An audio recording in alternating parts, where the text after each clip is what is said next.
scan this. Sovi is here. Let's level up.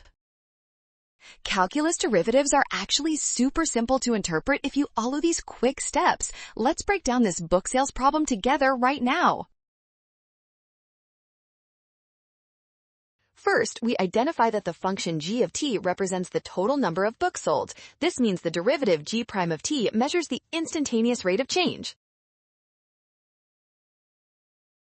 Next, we see the derivative equals -11. That negative sign is crucial because it tells us the number of books sold is decreasing by 11 units every single day.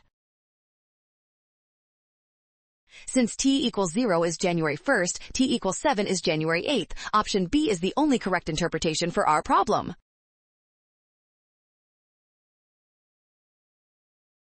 Well done! Scan the code to learn with Sovi. Watch signs carefully. Trust given information to avoid rushing during your math exams.